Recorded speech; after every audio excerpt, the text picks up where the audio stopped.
pour une entreprise sociale, la mesure d'impact, au fait, n'est pas juste un exercice annexe qu'on doit rajouter. La mesure de l'impact est ce qui est au cœur même de la création d'une entreprise sociale. Alors, comment Nutrizaz mesure ses impacts? Au fait, le principe est simple et basé sur 3 piliers. Premièrement, déjà, les indicateurs d'impact doivent être simples et opérationnels. Simple et opérationnel parce que, par exemple, pour le cas de Nutrizaz, Nutrizaz compte le nombre de repas distribués, le nombre d'enfants qui ont accès à ces services, le volume de repas distribués, pour n'en citer que quelques-uns.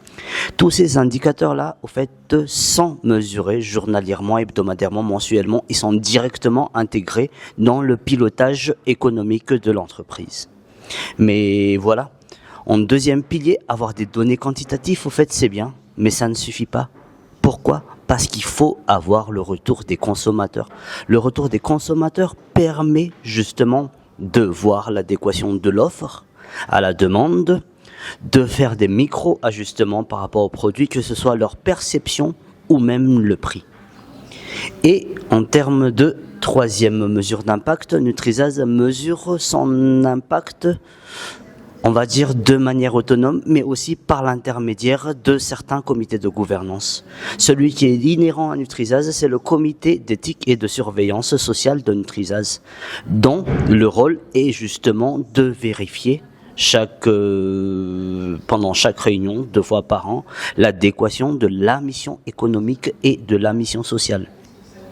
Ce comité, pour plus de transparence, n'est pas composé justement par les collaborateurs de Nutrizaz, mais par des collaborateurs externes tels que l'Office national de la nutrition, des représentants des différents ministères qui travaillent avec Nutrizaz comme le ministère de la Santé, le ministère de la Population, le ministère de l'Éducation, des représentants de la primature, mais surtout aussi des spécialistes en nutrition, des ONG et bien sûr des représentants de la population vulnérable et des consommateurs finaux. Au fait, à travers cet exercice de gouvernance-là, Nutrizaz arrive à garder, son cap stratégique qui est la maximisation de son impact social, tout en garantissant la pérennité au fait de ses activités.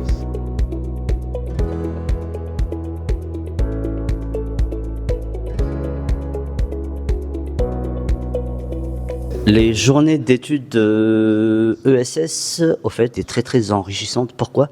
Parce que ça a permis de voir plusieurs points de vue, que ce soit du côté étatique, des autres ESS, des bailleurs et partenaires techniques. J'aimerais juste citer un exemple qui nous vient, par exemple, du ministère de la fonction publique sur un projet qu'ils sont en train de mettre en place dans, l'intégration du genre dans toutes les politiques des ESS. Il y a la notion de la recherche de la réduction de l'inégalité. D'ailleurs, pour ne citer que Nutrizaz, l'absence, de diplôme à compétences égales est un critère déjà clivant du genre.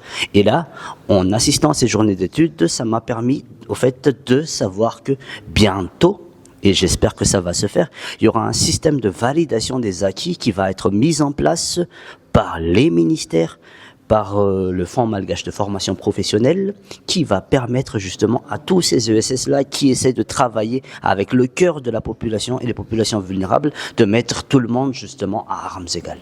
Merci.